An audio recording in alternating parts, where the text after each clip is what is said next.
Hey, welcome, all my right thinkers. Thanks for tuning in to check out your boy, P-Funk. Thinking right out here in the lab, do what I do for you. Got a nice lesson for you today. First lesson, rule, right thinkers. Happy New Year's. Fools. That's what we call it, April Fool's Day. Let's get to the lesson. Sorry about that, but not to do. I'm teaching.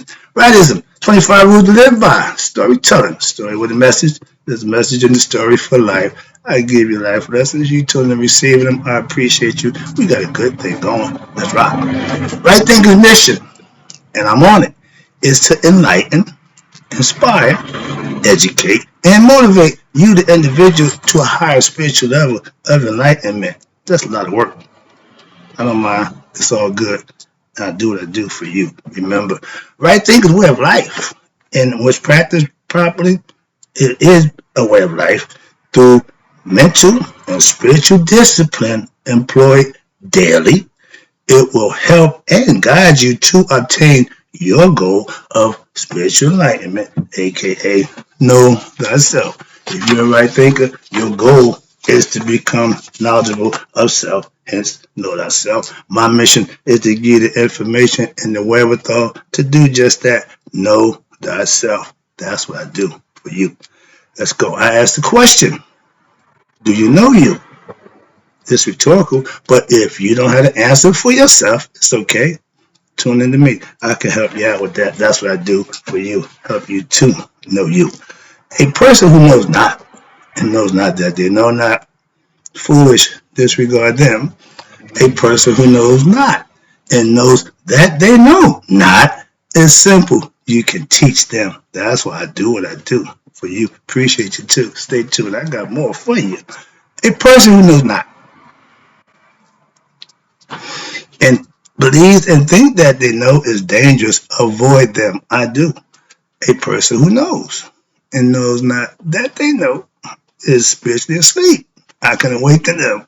That's what I do for you. I'm the spiritual alarm clock here to do just that. Wake you up with knowledge of self. A person who knows and knows that they know is wise. Follow them. All these persons reside in you. Right thinking to myself and to my yacht. Be true. Right thinking, we about to have some fun. I see you like the lesson concepts that I got going now from the book. So guess what? I'm about to introduce you to another book. I got plenty of books. So I got plenty of lessons, meaning I can pick lessons from any one of my books and give it to you. That's what I do for you. Today I got something good for you.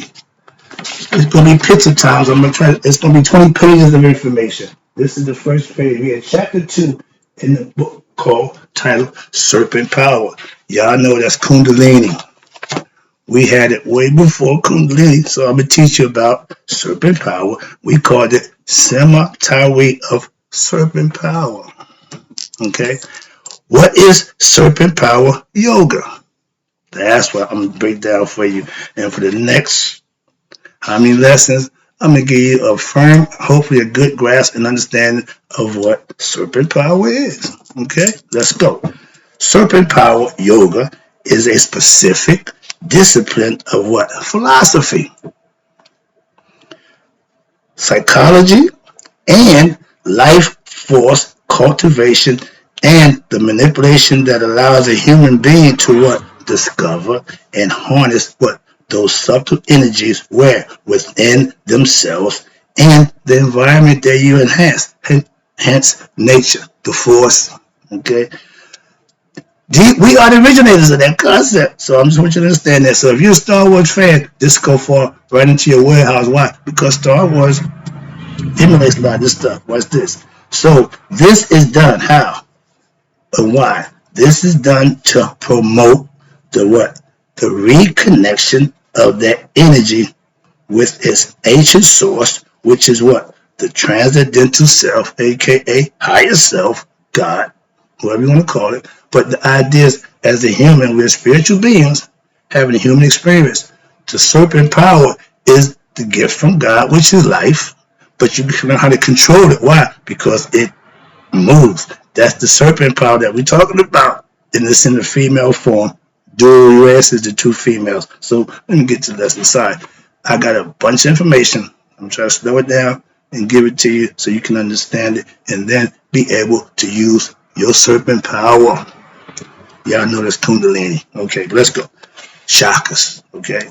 When the inner self, the inner life force, which is the Kundalini, the chakras, but we call it again second or serpent power. I'm breaking it all down for you. But understand it. That's what's inside you, that when you do what you do, you see me doing this, that's that you know that the power is rising. The idea, you'll get them going, hopefully. Let's go. So now when the inner life force energy is caused to what? Move, it does what? It carries with it what? The conscience. Listen, conscience spell, you know, I got to make that distinction. Conscience, CONSCIENCE. That's the scientific aspect of knowing. It's been proven. The conscience up here, CONSCIOUS, that's for you to understand. Watch this. So understand the heart conscious, that's a gimme. And with the heart conscious of what? A human being to what? Deeper planes of reality. With this, you have to become knowledgeable and understand how to connect with that heart conscious, which is the heart. Heart, mind, coherence, working as one. Harmony is two different things coming together for the one common good. Up, down, in, out, yin, yang, male, female. So watch this. So thereby, what? Enlightening. Enlightening is something that happens up here. It ain't physical, it's mental. And right thinking will get you to become an enlightened being. By enlightening the individual to what?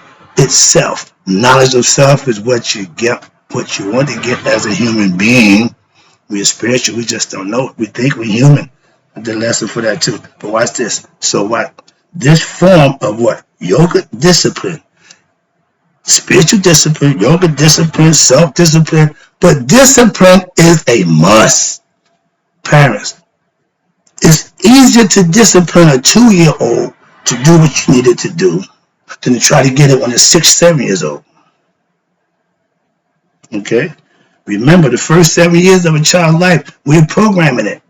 If you do it right, you're set for life. Why? Because you gave them the truth. If you program your child with a bunch of lies and BS, it's going to have time to fight through that, to learn itself, to be its best self. Why? Because you gave it all bad information.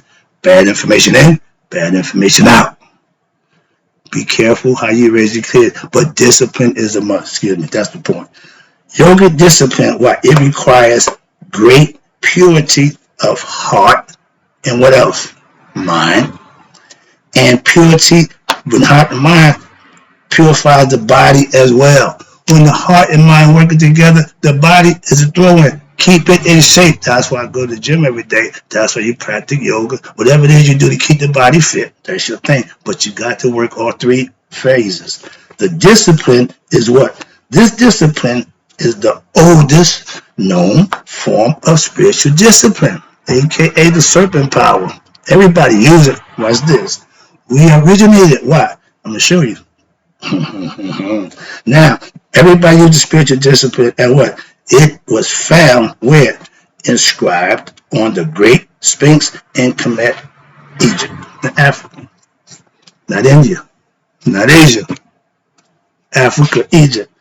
And the proof is the first monument we built was Haramaket. The serpent power discipline, watch this, is one. The serpent power discipline, this is just one aspect of our overall philosophy of Sema Tawi, or what we call Egyptian yoga. We cover a whole bunch of areas. This is just one of them. Moving on, hope you get the concept. So I'm going to break down this Sema Tawi serpent power for you. We call it Egyptian yoga. It's just one of the phases, so understand that. Now we're going to go into the history of yoga, of the life force, development for spiritual enlightenment, and in ancient Egypt. This was a way of getting your discipline together. This was a way of teaching you to know thyself through exercises and understanding. Watch this. Now, the serpent power yoga philosophy and the iconograph in ancient Egypt, history of the serpent power in ancient Egypt. Watch this. You look familiar? It's Harumaket, but we know him as the Sphinx. Okay, it's Haru on the horizon. I mean, he's looking to the east, watching the sunrise. Okay, but we call it the Great Sphinx. If you look at the top of the head, you'll see the cobra, the Uraeus. We call it Uraeus. And we worship the cobra, again, serpent power. In the Garden of Eden, serpent ain't a good person, so that's another lesson. But the original concept, the original understanding of serpent power, watch this. The serpent power teachings, watch this, known now to us as Kundalini Yoga, where? In India. Understand it. It started in Egypt, but it got well known and famous out of India because they made a whole career out of it. Okay. Now, it was understood and practiced where? In ancient Egypt. It is the teachings related to understanding the psychology of the human soul and personality as it relates to spiritual evolution. They knew that the spirit was dormant in man. The spirit was signified as the serpent. You had to wake it up by what? Living righteous and virtuous, and that's what's going to happen. Some of us who aren't trained in this and versed in it, when you living good and doing right, it's going to happen automatically. And a lot of people don't know what's going on. I was one of them. Okay. So my goal is to get you to understand what's going on inside you, and you can harness and control it and manifest it for yourself to be your best self, aka know thyself. But this is the lesson started in Egypt. It is tied to what? The science. Here we go. The science. We had science in ancient Egypt. They were based on science of what? The psycho, spiritual, energy centers, and the three main conduits of the life force energy. They did this a long time ago. And what they are is known as Sekhem. In ancient Egypt, y'all called it chakras and kundalini in India. But before they got it, we had it and we called it Serpent. And the origins of what? Serpent power teachings in ancient Egypt go back to what? To the inscription on the ancient Egyptian civilization. They practice it. This is proven how? By the fact that the oldest ancient Egyptian monument bears what? The emblem of the what? Serpent power tradition by the Uraeus. Okay? And the story goes when Ra sent the eye out to go back and get his kids, Shu and Tufnu, who really is representation is air and moist air, dry air, moist air. The eye went and found them hanging out in the noon. Total possibility, just hadn't done nothing yet. He brought him back. Ra was happy, cried tears. That created the human beings for one aspect, one story. But the fact that the eye came back and it was already filled, it, being female, showed out.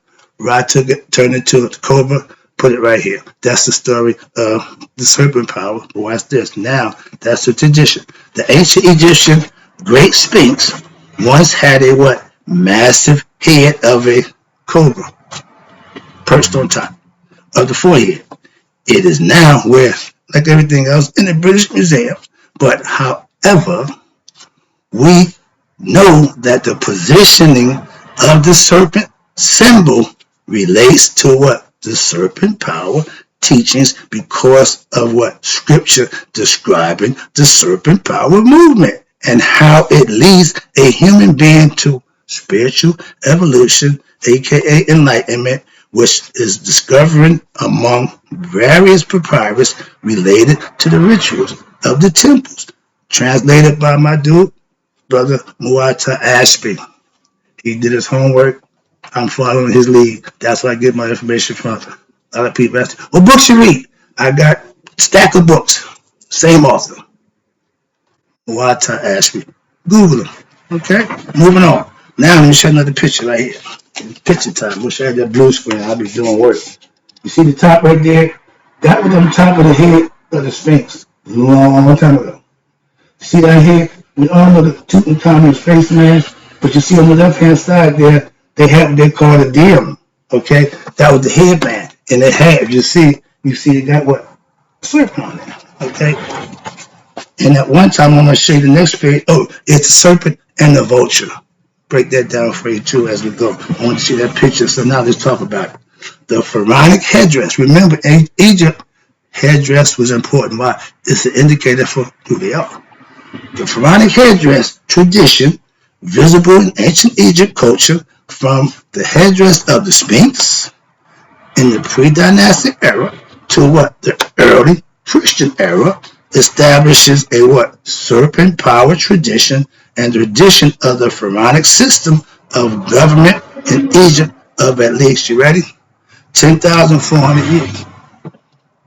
Been around a long time. As my man would say, long as time. Okay. I just showed you the two pictures. It's saying here above the left with the funeral mask of Tutankhamun showing, the coverings of the two goddesses, okay, which is Ujat and Nekhbet, which is Ujat is the cobra, Nekhbet is the serpent, the vulture. And the reason being, I break that down to you as we go. But watch this. That's on the forehead. There's two of them, okay, the cobra, the twin serpents they call them. But watch this. When the New Kingdom period above to the right, they broke it down and just put it on the DM. D-I-A-D-M. Is worn by the who? The mummy of Tutankhamun. Literally, it depicts the movement of serpent power as described in what? The serpent power text. On page 46, the two serpents move up the back. See me doing that? Okay, that's not this. And I said, moves up the back and does what? It goes to the side of the head, the temples, and move up across to the brain. And what happened? They meet at the brain to the point where between the eyebrows, ding, ding, ding, the third eye. Okay, what happens? That's the sixth chakra on the seventh ring. That means it's taking you to spiritual enlightenment from within. The third eye opening, that's your pineal gland. Another lesson. But we call it now, we're dealing with the outer work, the serpent power. And the forehead region is what? The sixth chakra of the psycho-spiritual consciousness, what I call chakras, okay? The center, The vulture and the serpent are the two symbols of the serpent goddess. I just told you that. So I said, stop talking and just read. I got it. Okay. Now, those two things symbolizes what? Death and the consumption of life. Your lower aspect, which is the vulture, that would be set. And the other symbolizes the higher aspect, that's the cobra, that's the wajet. Okay? That's the serpent. Now, you got, I'm going to show you right here, right quickly. Again, another picture. See the top, you see the vulture up here? Twin goddesses, that's the vulture and the cobra. Then you see Ra, you see the headdress that Ra wears. He wears the falcon headdress. He got the sun disk, and you see the serpent going around. That's the Uraeus. That's the Wajet. That's his protection, okay? 6 feet, she can spit poison, venom. You see the bottom, you see headdresses of different gear, and they all got what? You see the vulture up there, you see the cobra. Okay, let's talk about it. This is all breaking down serpent power. There's a whole bunch of stuff going on. I got about 20 pages of information, so I'm trying to slow it down and give it to you where you can understand it. So let's talk about what you just saw. So now there are many parallels between the Arat Second, serpent power. We called it Arat, which is, again, action, serpent power. That's it. That's why women got the jiggle. They portrayed the women as a serpent. Why? Because that's how the serpent moves. Simple. Okay, moving on. Don't mean it's bad. Okay, but watch this. The serpent power system of ancient Egypt and, again, Kundalini yoga system that what? Developed when? Much later in India. These are some of the examples. Again, I got some pictures of some stuff. They ain't too clear, so I ain't going to get to that. But I do have one over here that you can see. And this is the ancient Egyptian side. You see the body right there? That's the body of a saw. You see Nephthys and Aset on both ends. You see the bird on top of it. The bird, the hawk, they call it the hawk. But it signifies, when you see me doing this, your spirit have wings. Red Bull have wings, so that means it can ascend. The Red Bull commercial, what they do? They take off, they leave, wherever they at, they can just fly away. So they got the concept from here. Watch this. You got the serpent goddesses, Aset and Nephthah, worship Asar in ancient Egypt, Africa, but you have the hawk above, which symbolizes the raising of what? Consciousness, becoming enlightened. Okay, the spirit is getting enlightened. And the two goddesses represent what? The serpent power and the commission mystical system from the earliest period of ancient Egyptian history. We've been using it for a long time. That's what they're showing you. Now, is the figure at the bottom where it says, you see the serpent goddess, again, Aset and Nephthah, depicted as a dual serpent, which are really, in reality, manifestations of one single essence. You see a serpent with two heads. That's what you hear that phrase? That's it. The twin goddesses, the two serpents, okay? But it's all symbolic, and it's all metaphorical for you to understand how the power that's in you goes up and meets up with your brain to cause what? Enlightenment, consciousness. And here's another picture. Now, this is a coiled serpent wrapped 3.5 times around, coming out of a lotus plant. The lotus flower was big in Egypt, okay? See that right there? And at the bottom, you see another sign of the scales of Maya. Oh, that's going to be part of the serpent power. Why? It's going to explain it as I go. Just want to keep you abreast of what we're doing. So then you got the goddess Kundalini, the Kundalini goddess of India, rising out of the lotus. That's what I showed you. Now, in India, the revered ancient sage in the book, well, I ain't got time to read all that, but this is his phrase. He said, the self, I got a lesson coming up with this, matter of fact, is in this lesson. The self within, and the self is what? Without. The self is before, the self is behind. The self is in the south, the self is in the north. The self likewise is above, self likewise is below. And the embodied consciousness of knowledge is known other than what? The universal consciousness, God. They say the self, but it's the same thing. Okay? Down at the figure I just showed you the scales of Maya. Below it says the ancient Egyptian papyrus in the Greenfield Museum says, papyrus cleaner laid in the museum. It says they displaying the rings signifying what? The serpentine path of the life force from the spirit above to what? The heart below. And the levels of spiritual consciousness called the chakras, or we call them the spiritual consciousness centers, aka chakras, same thing, but we had our name for it. It didn't get famous for our name, it got famous for the Indian, the Kundalini chakra, but it's okay. I'm just going to bring the lesson to you, show you that we are the originators of that too. The Greeks and the white man were the only one biting our stuff. I'm just saying, when it's good, they're going to use it. When it's working, they're going to use it. I know people biting off my right thinking philosophy. Why? Because it works. So get the concept. Don't be embarrassed. Remember, imitation is the highest form of flattery. So when they imitate you, that should be a respect sign, a sign of respect. Excuse me. Next page right here. Quickly. I got more pictures for you. Quick lesson. Bam. You see lady sitting there? See all the chakra label? They had it on her head. 7 rings were on her head. See how they labeled it to the body? They showing you. At the bottom again, they show you the scales. You see the baboon sitting there? That's Tahuti in his baboon form with his headgear. The half moon with the sun disk. You see the Mayat right there?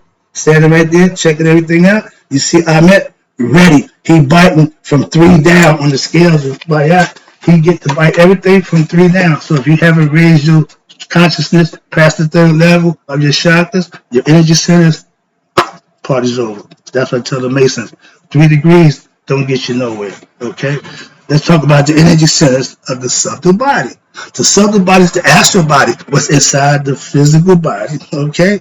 Each ring of the scales represent the energy center. From 1 to 7, each one represents something. I got that for you coming to, that's coming next page. I'm going to break that down for you too. I got you. Okay. There's going to be more lessons, but it's okay. Ancient Egyptian artistic representation displays the chains that intertwining serpent See me doing that? Okay. Of the Iraq, second, again, serpent power. And you got the Safak Bara. That means the 7 life force energy centers that's inside the body. And that's again based on the Greenfield papyrus. Okay, they break that down for you. Now I just showed you the weighing of the scales. Okay, the scales. Nobody did it. This is what it looked like set up. Halls of Maya. You got Tahui squatting. You got Ahmed waiting. Now, the secret iconograph holds the keys to what? Understanding the origins and nature of what? The life force energy that we call second. Other people call it prana, chi. Everybody's name for it, but the life force system is what it is. Life force energy, excuse me. First of all, you have to note that all the goddesses, you ready, are serpents. They will signify the first gods. Females were serpent, the males were frogs. Another lesson, but this is nature. They're showing you how nature adapts. Okay, and this is confirmed. Why? How? By the diminutive at the end of each name. Females have a T at the back of the last of their name, most of them. Next, you got the female lion symbolism. Remember, second was from us, was in the lion form. Haru got the left eye of Ra. When he sent her down the fiery, she's bad Mama Jana. She represents spiritual light force energy from that aspect. And watch this. The lion symbolism is used with what? The goddess who creation. You know who she was? Tefnut. Shu Tefnut. Okay?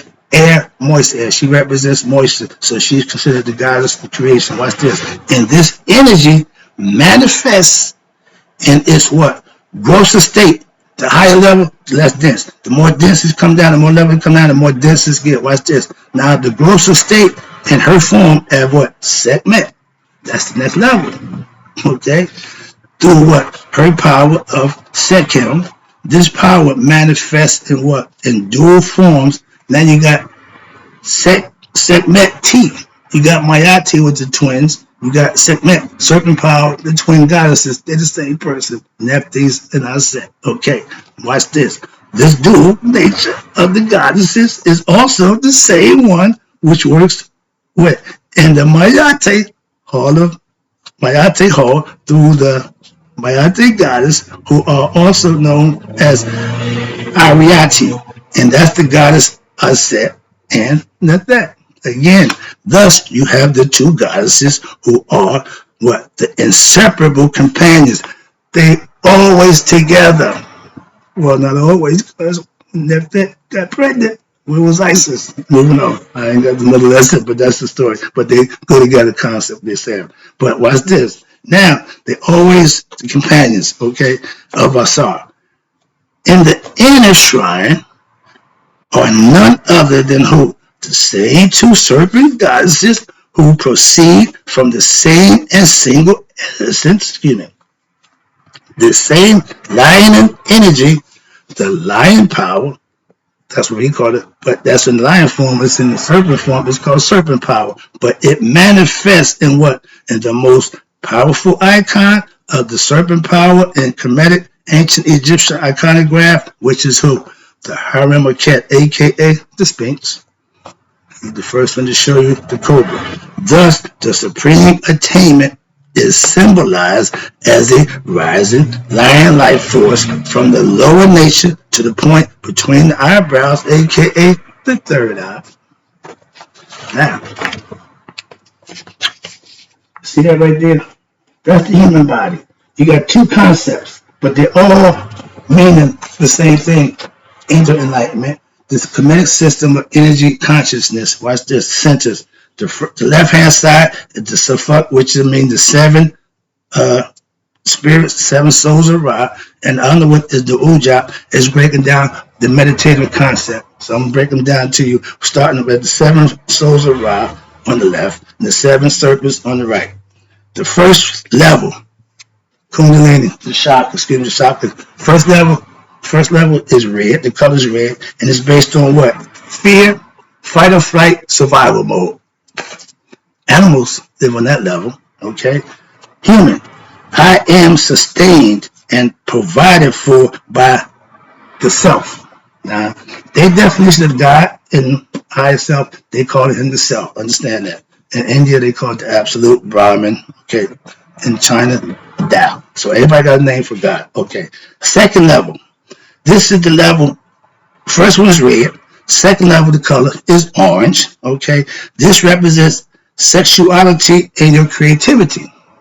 You start to learn about yourself. Start to feel yourself, so to speak. Okay. And once you got past the fight or flight, you sustain. Now you got your sexual energies working, male and female. Now you're on the prowl, so to speak. And the second level in the meditative principle, number 2, I will control and harness my what? Sexual and creative positive thoughts and feelings and impressions. Meditative state of mind have control over nature. We did the lesson with men. That's what that represents right there. Number 3, third level, Master Mason. This is where you get off at. You have power and control over yourself and others to a degree. That's the ego level.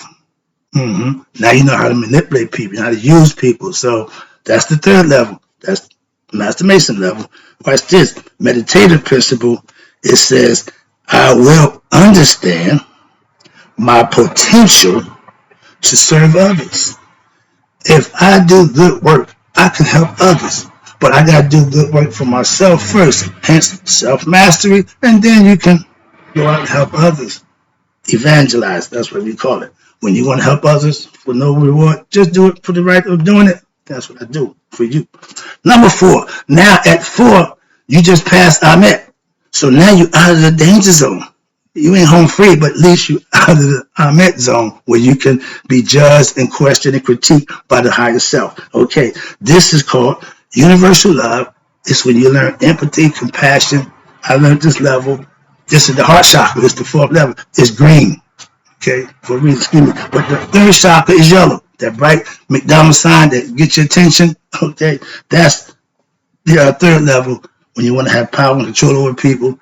Come on, get these hamburgers. Come on, McDonald's, Burger King. Everybody got the red, yellow, big signs. That's psychological stuff. Nothing saying about the colors. They know what colors do. The green is what? Regeneration. The green we eat is good. Vegetation. You see a saw sometimes, you see them in the green skin. In the 4th letter for the meditative part, I love this one. I love and care for others and not just myself. The 4th level is when your heart opens up. You're moving. See that the Kundalini is moving up. He's going up. Now, once the heart is open, what happens after that? You start to speak different. 5th level, self-control. Controlling what's coming out your mouth is called speaking Makadu. What's this over here? The meditative side, it says, I have the power to what? Control my own destiny. That means I'm starting to take control. Why? I'm saying how I feel. I'm expressing myself. And I'm doing it all from the heart. Not with hatred, not with malice, with love. Moving on. Number 6, my favorite number. This is the transcendental awareness. Something's happening. You look, even in the body, the spirit, it knows, something's going on. Yeah, I'm starting to feel different. I'm starting to change. Your 3rd eye just been opened. You just activated your pineal gland. Now you start to receive information from God himself. 6th level on the medicated side, spirit and matter, meaning spirit and matter have the same time, know that they come from the same source. They're one. Yin and yang, spirit and matter, human body. When you come into the body got to go back to spirit. Matter got to change back into spirit. It's an alchemical process. I'll use the example for the butterfly and the caterpillar. Caterpillars aren't meant to stay caterpillars. They're meant to turn to butterflies. Spiritual beings aren't meant to die ignorant. They're supposed to gain knowledge of themselves, spiritual knowledge, know themselves, so the spirit can go back to the maker. It's conception. It's concept that I practice. Okay. Philosophically, it works. It makes sense. That's why I try to break it down. If you understand something, now you can make a decision. Do I want to follow that? Do I not? But at least you understand it. Without knowledge and understanding, how are you going to be part of something? Other people just jump on the bandwagon. Oh, I'm this. What do they represent? I don't know. Moving on. Last one. The union, number 7. Union with the cosmic self. You realizing you and God are one. You know thyself. And that's from the suffix and soul side, it walks the same walk. They still got to reach the level. And on the meditative side, what they're saying, I am the self. Father and I are one. Kingdom of heaven is within. All that good stuff. You can put words to it, but if you don't understand, the words sound good. But if you don't manifest it, it's just words that sound good. Sorry about that. I'm going to end this lesson on that note, but I got more for you. We still got some more work to do, but I hope you get an understanding about serpent power and understanding how to activate it, how to use it. That's the idea. And important, in closing, right thinkers, may you live to be 100 and me 100 minus a day. So I never know that right thinkers like you have passed away. I'll be right back.